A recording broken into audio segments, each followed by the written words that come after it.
En 1975, Kodak invente le premier appareil photo numérique de l'histoire. Mais au lieu de révolutionner le marché, il décide de cacher cette invention révolutionnaire. Cette décision va les mener tout droit vers l'une des chutes les plus spectaculaires du monde des affaires.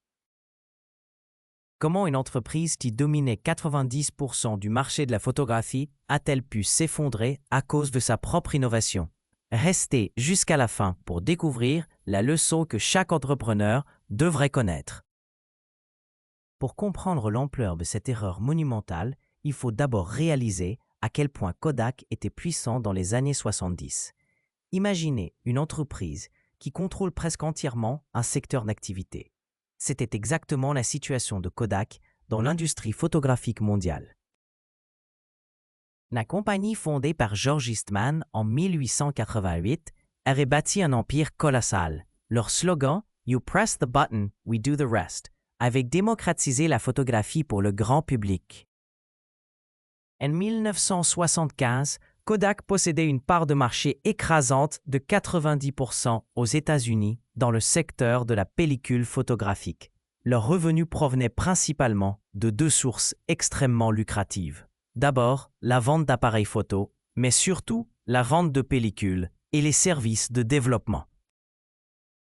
Ce modèle économique était comparable à celui des imprimantes aujourd'hui.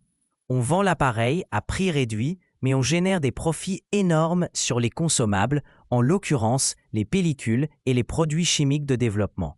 Les marges bénéficiaires sur les pellicules étaient astronomiques, souvent supérieures à 70%.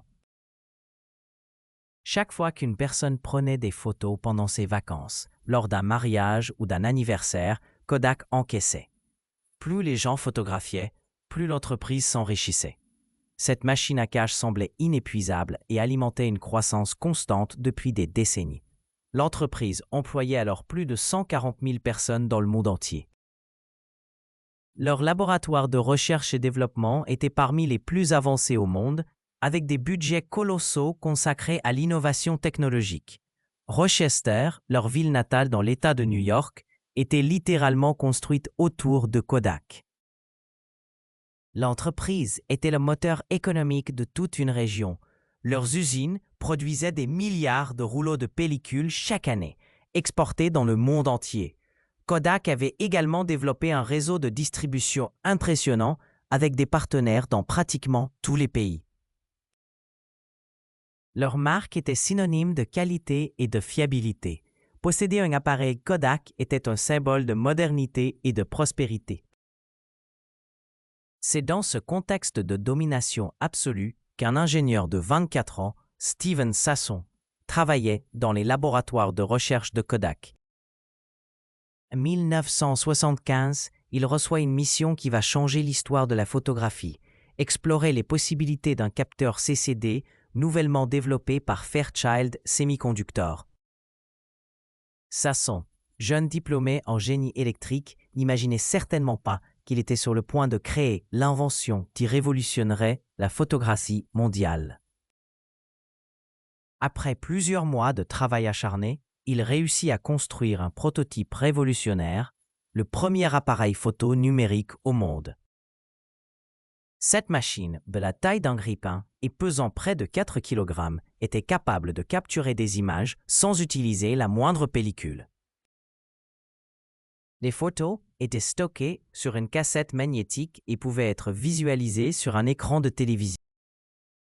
La résolution était certes modeste, seulement 0,01 mégapixels, soit une image de 100 par 100 pixels en noir et blanc, mais le concept était révolutionnaire.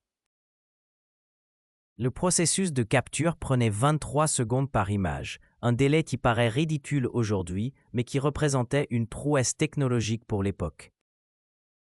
Plus important encore, ces images pouvaient être copiées, modifiées et transmises sans aucune dégradation de qualité, contrairement aux photographies traditionnelles.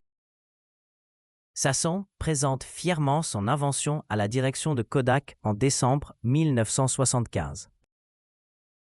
Il démontre comment l'appareil fonctionne, explique les avantages du numérique et expose les possibilités d'amélioration futures.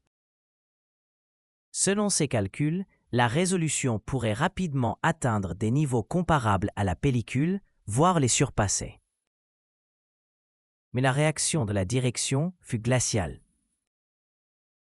Au lieu d'y voir une opportunité extraordinaire, les dirigeants de Kodak percevaient cette innovation comme une menace existentielle à leur modèle économique ultra rentable.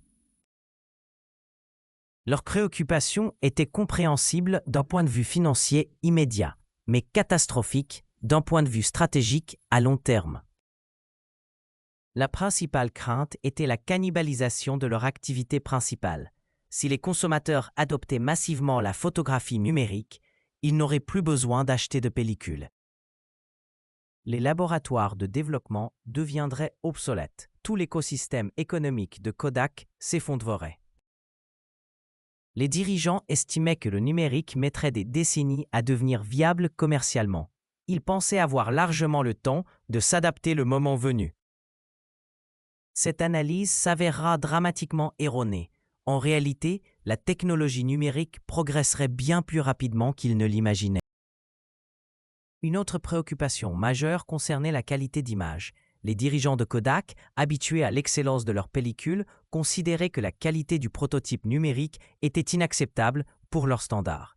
Ils ne parvenaient pas à visualiser les améliorations futures possibles. L'entreprise décide donc de classifier secrètement cette invention révolutionnaire. Le prototype de Sasson fut rangé dans un tiroir, et les dirigeants donnèrent instruction de ne pas poursuivre le développement commercial de cette technologie.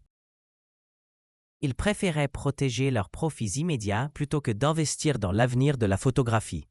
Cette décision marquera le début d'une longue agonie pour Kodak. Pendant que l'entreprise américaine restait focalisée sur son modèle traditionnel, des concurrents japonais comme Sony et Canon investissaient massivement dans la recherche numérique. Ces entreprises n'avaient pas les mêmes contraintes que Kodak, car elles ne dépendaient pas des ventes de pellicules. Sony lance le premier appareil photo numérique commercial, le Mavica, en 1981.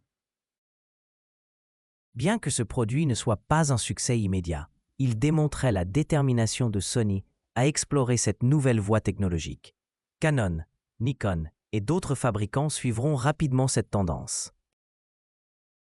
Pendant les années 80 et 90, Kodak observe impuissante l'émergence d'un marché qu'elle aurait pu dominer. Les appareils numériques s'améliorent rapidement, deviennent plus compacts, plus abordables et offrent une meilleure qualité d'image. Le grand public commence à adopter progressivement cette nouvelle technologie. Les ventes de pellicules de Kodak commencent à décliner au milieu des années 90. L'entreprise tente bien de lancer ses propres appareils numériques, mais elle arrive trop tard sur un marché déjà dominé par ses concurrents.